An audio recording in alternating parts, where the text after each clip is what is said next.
Veterans Air, the Veterans Hour. I am your host, Douglas B. As always, before we get started in the show, we got a big show, I want to do a little housekeeping, let you know how you can contact us. You can contact Veterans Air through our website at www.VeteransAir.us. You can send us email, you can give us a message, or better yet, you can text us in the studio live on our Google phone, 936-344-3083. We got this huge show for you today, and I'm going to try to get through it all at one time. We're going to talk today about my favorite document, the U.S. Constitution, because I think there's a problem. I think there's a lot of problems in America, and I think that's due to the fact that people don't understand or have read the Constitution. If you have not, I want to tell you right now, if you send me a message, give me your name and your address, I will send you free of charge your very own pocket Constitution so you can read it and know what it is we're talking about. All you got to do is send me an email, drop me a text, give me your name and your address, and I'll send it to you free of charge. And I promise you, I will not spam you with any other stuff. What time is it? Let's see my Google phone. All right, I started a little late, so we'll run a little long, but it's okay. Let's talk about the U.S. Constitution. Let's talk about the preamble to that Constitution, what it is and why we have it. We, the people of the United States, in order to form a more perfect union, establish justice, ensure domestic tranquility, provide for the common defense, promote the general welfare, and secure the blessings of liberty to ourselves and our posterity. We do ordain and establish this Constitution of the United States of America. Powerful words, and they're important words. So let's think for a minute. America has lost its way. And today, we're going to explore what is happening. It's of no surprise to anyone that the principles on which this nation was founded are being changed drastically, while we, the people, sit on our couch and do nothing. Perhaps we were meant to be ruled. Perhaps we were meant to be subjugated. Maybe we, the people, have forgotten what it is to take personal responsibility. For it is the responsibility of every citizen of America to defend and protect the principles upon which this country was founded. Let's look at the preamble of the Constitution in depth, shall we? The preamble sets the stage for the Constitution. It clearly communicates the intentions of the framers and the purpose of the document. The preamble is an introduction to the highest law of the land. It is not law, and it does not define the government's powers or your individual rights. But it does define what we expect our Constitution and law to enable us to provide for ourselves. We, the people. It's written in bold in the largest letters on the document. It is written as such because it sets out, first and foremost, who is in charge of America. We, the people, are in charge. We, the people, right now, are pretty pissed off about the affairs that are going on in America caused by the people we have elected to represent us. Regardless who you voted for in this recent election, I think that we can all pretty much agree that, how to say this, that this election screwed the pooch. Governors and secretaries of states, election commissioners, have took it upon themselves to change election law. The Constitution clearly holds that the power to change this is held exclusively in the state legislation, not the governor, the election commission, the Secretary of State, but their legislators of that state are the ones that determine how elections are going to be run in that state. Now, you might be saying right now, Doug, you're wrong. It's possible I was wrong once, but I was mistaken. But the Constitution isn't wrong. And the Constitution says, Article 1, Section 4, and I quote, "The times, places, and manner of holding elections for senators and representatives shall be prescribed in each state by the legislature thereof. But Congress may at times, by law, make or alter such regulations as except as into the place of choosing of those senators." The state legislators are the ones that make the laws. Your governors, your lieutenant governors, your secretaries of states do not. And every American should be concerned about this election. I'm not going to get into who won, who didn't won, who's yada. I don't care. What I care about is the integrity of this country. What I care about is the integrity of the elections of this country, and so should you. I don't care if you're a Republican, a Democrat, an independent, progressive. I don't care what it is that you say that you are. You should be concerned.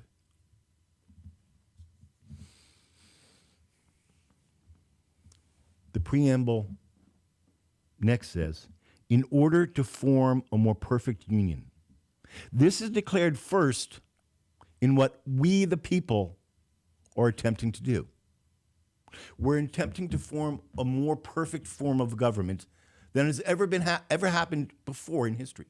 Not a perfect government, not a perfect union, but a more perfect one. That's why we have the Constitution. Yeah, we, the people of modern America, can attest to how imperfect our government, our form of government, the way it's practiced is. Making laws, our government making laws that apply to thee but not to me. I see that. I see graft and corruption from the lowest levels of government all the way up to Washington, D.C. I don't care what news station you listen to, what you view at your evening news, you'll see the same things that I see. Laws that apply to you, but not to the people making the laws. That should concern you.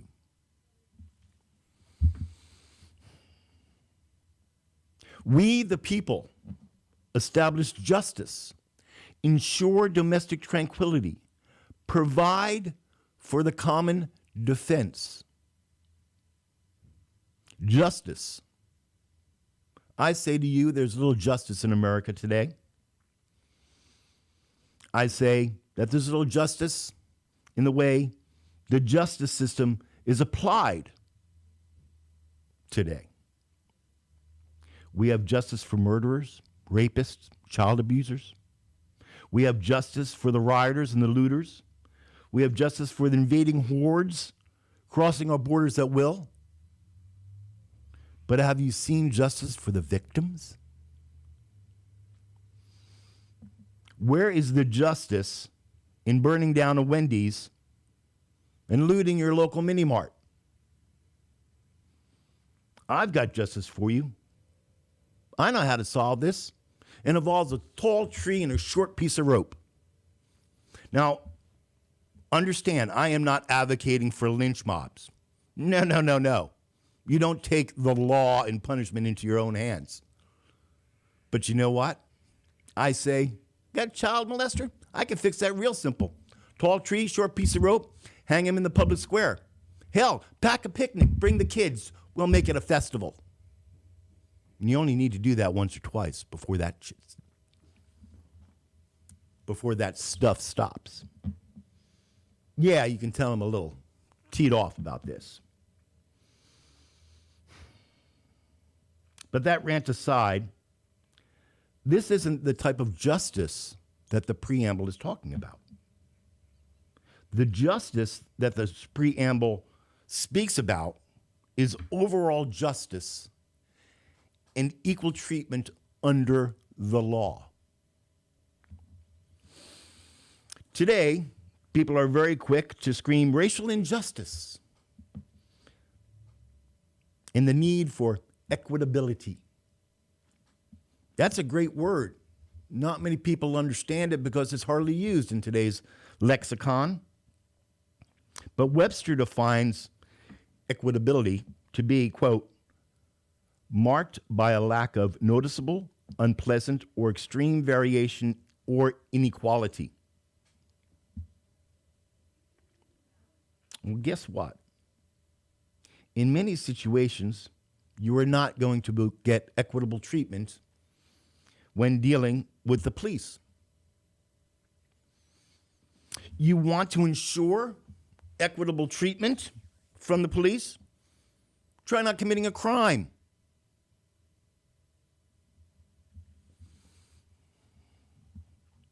We, the people, ensure domestic tranquility. Well, where is this so-called domestic tranquility? I ask you. It's sure not in the Capitol Hill Autonomous Zone of Seattle, Washington. Does anyone read the dictionary any longer? I know people aren't reading our Constitution. If they were, they would call this exactly what it was, an act of insurrection. Just think for a minute. Just think. Just calm down. Think about this. Under your First Amendment right, you have the right of the people to peaceably assemble and petition the government for a redress of grievances. Peaceably assemble and petition the government for a redress of your grievances.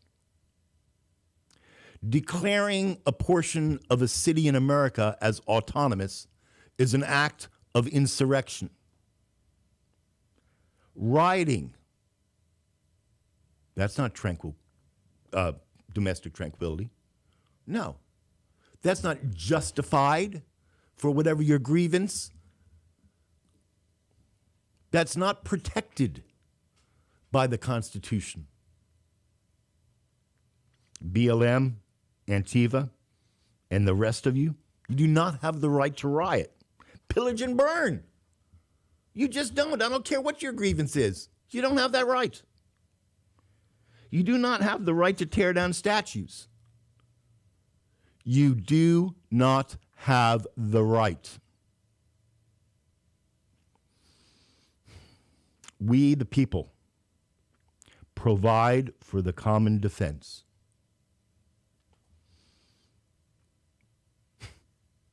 You know, that can mean a lot of things, providing for the common defense. It can be from your local police department to the military. But here it states that our form of government will provide for the common defense. So I was having this discussion on whether or not we should have the armed forces. Well, I had to check and make sure because I wasn't 100% sure. So I checked and made sure we have to have a military. The Constitution requires us to have a military. It does. Article 1, Section 8, Clauses 12 through 16. The Congress shall have the power to raise and support armies, but no appropriation of money to that use shall be longer than the term of 2 years.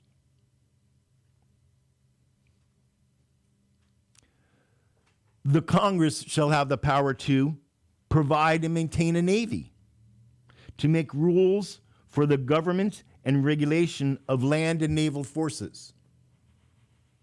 For those of you that are paying attention, that's the UCMJ.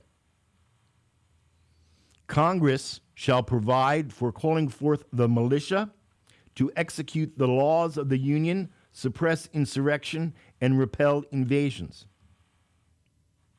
That's a very important clause. To provide for calling forth the militia to execute the laws of the Union, suppress insurrection, and repel invasions. And that is the Congress that can do that.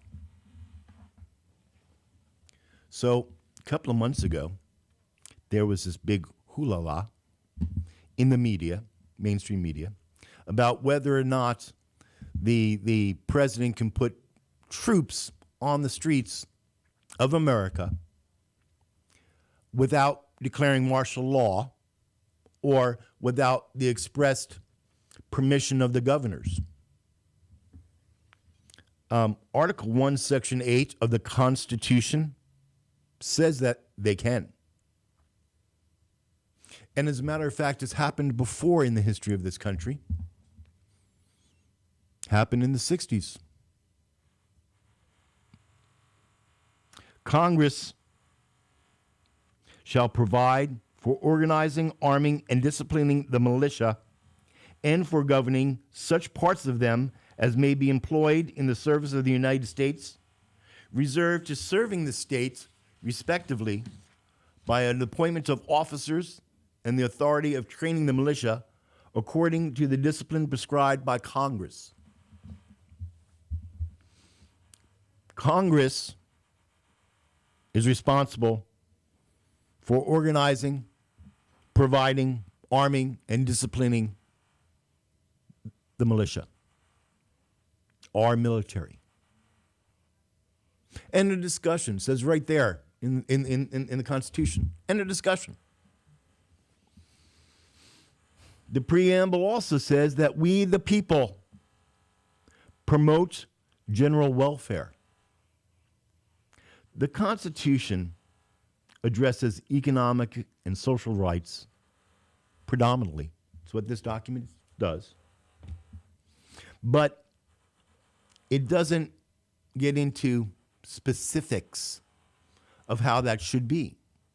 The preamble states that an overriding purpose of the U.S. Constitution is to promote the general welfare, indicating that issues such as poverty, housing, food, and other economic and social welfare issues facing the citizenry at that time were of central concern to the Founding Fathers. They were concerned about this. However, the Bill of Rights, it's been largely construed to provide mechanisms, procedures, if you will, for fair adjudication of the rights, the individual rights, rather than imposing claims on the government to ensure that individuals actually have any social or economic assets to protect.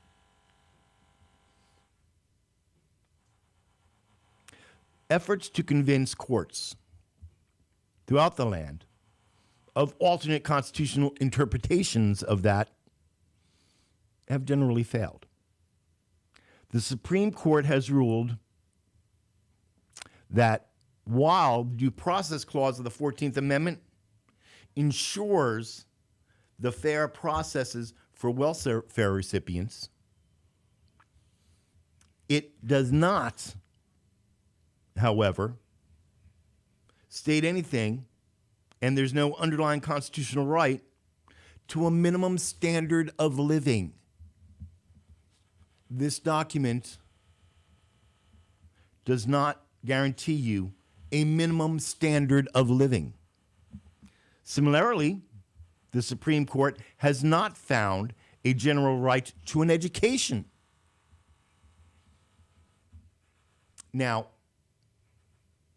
the U.S. Constitution says that you're guaranteed certain political participation and equal protection under law that might deem to presuppose that there's a baseline for education. It can be argued for that. But nowhere in the document does it say you are guaranteed an education.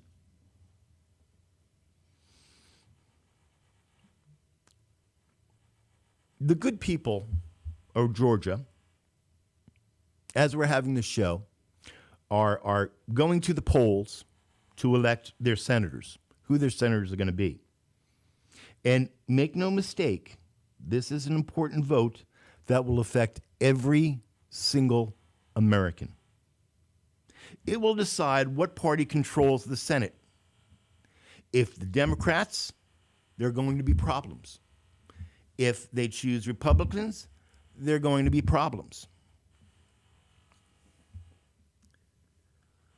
But as long as we as Americans follow this document, we should be okay.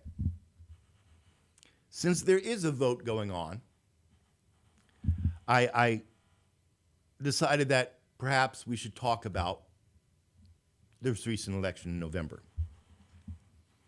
The presidential vote in 2016 was hotly contested, and so was the one in 2020. While there are no available figures yet for nationwide registered voters for 2020, Rutgers calculations have found that there was an estimated 206,557,583 registered voters in America at the time in 2020. The Associated Press reports that 81,283,483, or 51.4% of the vote, were cast for President-elect Biden. And 74,223,744, or 46.9% of the vote, were cast for President Trump. That means there were a total of 155,057,229 votes casted, leaving 51,050,354 people that didn't vote at all. So, Dick, do you know what that means? That means that 51,050,354 people did not listen to the show. Because if they had, they would have voted. They would have performed their most sacred duty as citizens of this country. Let's set aside the argument that Trump and the Republicans are the center of all evil, and Biden and the Democrats are all socialists hell-bent on destroying America, and think about the great state of our nation today. This country is now the closest that it's ever been to all-out civil war since 1865. I truly believe this. I truly do. Because I'm a student of history. And we're close. Half of the population wants to kill the other half because of who they voted for. There are two Americas that exist today. One is the urban areas, and one is the rural area. And this is pretty much the same way that the country was divided in 1861, the start of the Civil War. I tell you, there's voter fraud and irregularities in this election as well as in others. I'm not going to get into whether there was mass voter fraud, mass voter fraud. But I think everyone can agree that there was some voter fraud and a lot of irregularities. Was there enough of that for President Trump to pick up an additional 7,059,742 votes that he needed to win 720 electorates?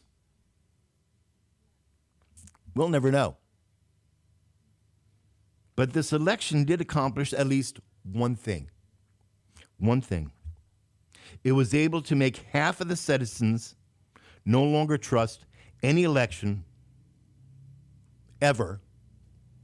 And you know what? Maybe that was the objective to begin with. Put on your conspiracy hats with me. Maybe that's what the objective to begin with. Search your soul. Do you trust the elections? I'm not talking about 2020. I'm talking about going forward. Do you trust it? I worry about it. Excuse me, I'm buzzing, so that means I have to stop and take a pill. When you're old like me, you take a lot of those.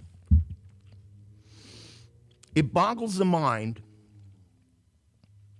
that we have been so conditioned that even questioning the election, you're deemed a threat to democracy.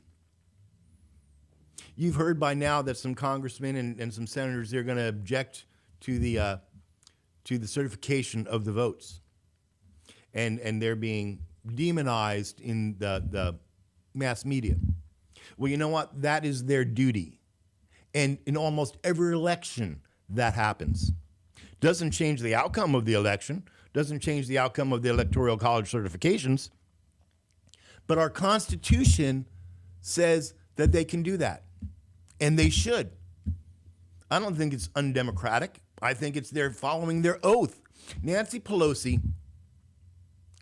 those senators and congressmen are following their oath. The exact same way that in the last election, 2016, you and some in the Democratic Party also questioned and objected to the certification of the Electoral College votes. Look it up, people. It's true. It boggles the mind that we have been so conditioned to accept mail-in voting as the same as absentee voting. It's not. Do your research and know the difference. And if you're really concerned about that, you really want to know the difference, I will do a whole show on that. Just let me know. Send me an email, douglasb, VeteransAir.us, and I'll put together a show on the differences, comparing and contrasting mail-in voting and absentee voting. It boggles the mind that we've been so conditioned that having voter ID is voter suppression.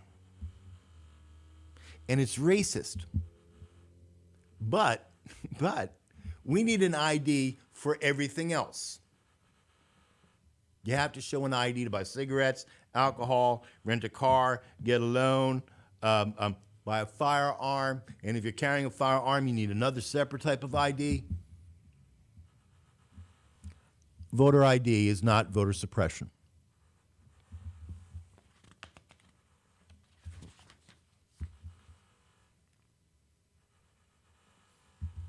I'm telling you, America is lost. And we have no one else to blame but ourselves. We did it. Because we keep electing over and over again the same people that are doing the same things. We elect the same people that are supposedly our voice in the government. But very, very few are actually our voice. They're the voice of their own greed and corruption.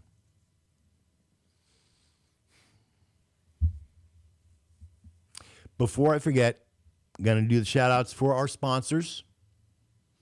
I want to thank East Meets West Productions East Meets West Productions has been helping veterans start, fund, and expand their businesses for over 25 years. I think it's over 30 now because I haven't changed that in like 4 years. For more information, visit them on the web at eastmeetswestproductions.com or call them at 361-904-0044 because they pay me while I'm doing the show. Thank you so much, Darlene. And to bitterglitter.us, makers of motivational and inspirational products made by veterans for veterans. For more information, visit them at www.bitterglitter.us.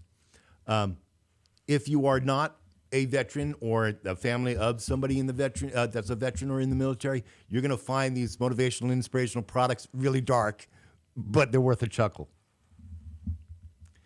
Where am I, Dick? How much time I got? 20 minutes? 15? 10? Okay, I got 10 minutes. So I want to talk real quick about this Omnibus Bill, COVID stimulus and whatnot. The NDAA, the Appropriations Act, they all bundle together in what they call an Omnibus Bill. And the reason that we have an Omnibus Bill is because Congress did not want to do anything until Biden won the election. And he did, so they put together something really quick. But let's break this apart. Because the COVID stimulus is different than the rest of the bill. And there's a lot of misinformation about that. And here are the facts. The COVID relief bill, the NDA 2021, and the Omnibus are all different laws, or they're soon to be laws to be enacted, were lumped together to the Omnibus. The COVID relief part of that bill, as an overview, happened because after 8 months, Nancy Pelosi finally allowed Congress to pass $9 billion in COVID relief and a $1.4 trillion government funding package that gives critical pandemic aids to Americans while securing federal agency operations only through September 2021. Guess what? We're going through this again. While no additional state and local aid was provided during that omnibus, an extension of the deadlines by which the COVID Virus Aid Relief and Economic Security Act, CARES, and the COVID Relief Fund, the CRF, has been extended until December 31st of 2021. So all of the things that you can get under COVID relief have been extended to the end of the year of 2021 because they ran out December 31st, 2020.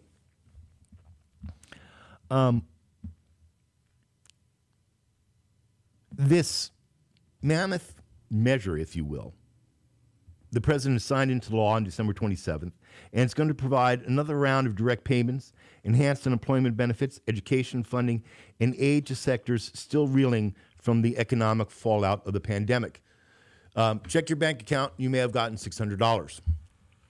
I'm sure that's going to help a lot of people out there. There's a lot in that COVID relief bill. So check the links down below or above, however you're viewing this. You'll find the direct link to that part of the bill, and you should read that carefully. Small business owners, read that very, very, very carefully.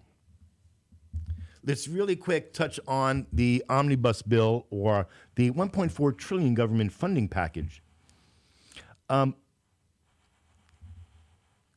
The government has to be funded. And next year, or rather from now until September 2020, the government plans to spend $1.4 trillion of your money. Let me say that again. $1.4 trillion with a T of your money they're going to spend in 9 months. So we want to take a quick look at where some of that money is going to. $2.7 billion is going to be spent specifically for military services. That's going to increase staffing to improve responsiveness and oversight, privatizing of housing projects, things of that nature. The VA The Mission Act, $3.4 billion of that. 16.3 billion of that is going to be advanced for the Mission Act through 2022.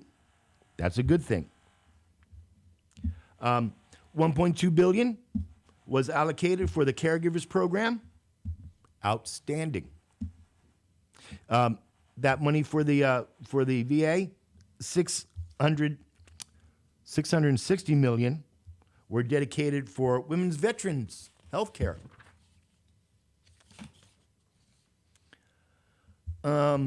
That bill also provided the VA with transfer authority to allow the department to mitigate COVID backlogs and disability claims and appeals. Yay! Includes expanding the authority to provide funding to states for COVID-related construction at VA hospitals, as well as $100 million in additional funding for state veteran homes. I'm all for that. This is a veteran-centric, hell, we're Veterans Air. Of course we're for it. However, tied to this omnibus bill were some very unpalatable gifts to other countries and programs that a lot of Americans and President Trump frankly disapproved of. Inside this appropriation bill are all sorts of stuff that has little to do with America, Americans, or interests. And here's just a few top picks. 147.5 million are going for overseas humanitarian disaster and civic aid. Afghan is getting 3.05 billion for the Afghan Security Forces funds. Not less than 20 million of that is for recruitment and retention of women in Afghanistan.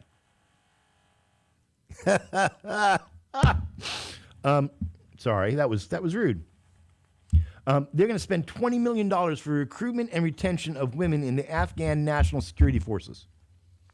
This is twice as much as we gave them last year, by the way.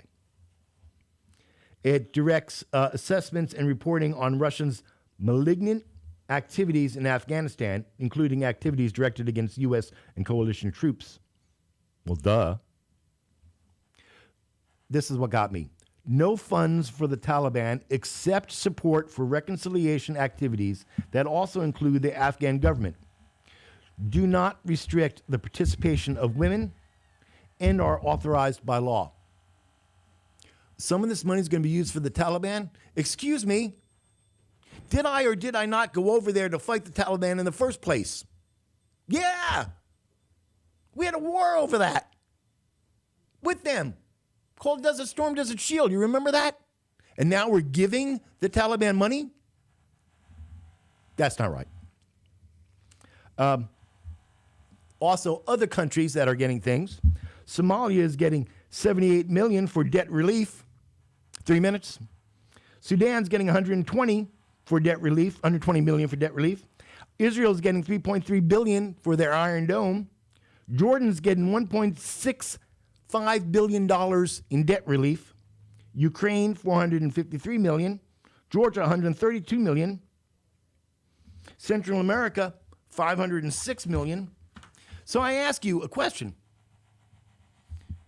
Keeping in mind, these are just a few of them that we're giving money to so they can pay off their debt. So America is going into debt. We're $27 trillion in debt, and we're racking up more debt to pay for other countries' debt? Is that right? Because I don't see that being right in any way, shape, or form. And you should follow the link below or above to this Appropriation Act bill, and you can read the whole text yourself. And you could be just as upset as I am. And what do? You call and write your congressmen and senators. This country's in problems, and we're paying off. We're going into debt. We're borrowing money from China to give to other countries so they can pay off their debt. And where are we getting this money from? From you and me. Yes. I say, why is the USA funding the world? And I got to ask, who in Washington is profiting from giving these other countries money. Somebody's benefiting from this. And I say we defund Congress. All right. I got to wrap up, right, Dick? He's saying, yeah, you're going to run over. Okay, I know. Listen, I don't know if I'm going to have a show on February 2nd because I'm leaving in a few days for the Bronx, New York. And I'm going to be there for over a month. Our good friend and my brother, D.V. Hawk, is going back under the knife yet again. So whoever deity that you happen to hold dear, please pray for him. I'm going to try to do something remotely or at least a pre-recorded. So I'll have a show for February. I just don't know what it's going to be yet. Let's all pull for Johnny because should he die and get to Valhalla before me, when I get there, I know he's going to make me take a PT test. So let's hope that he makes it. That wraps up the show. I want to leave you, as always, with the awesome song by the Warrior Project. Go download it from VeteransAir.us or on iTunes. And while we're listening to this, let us remember our brothers and sisters in uniform that are today standing in harm's way for your life and liberties. If you are wearing the uniform, I want to say to you, thank you. I want to say to you that I'm proud of you. And until next month, stay safe and stay vigilant.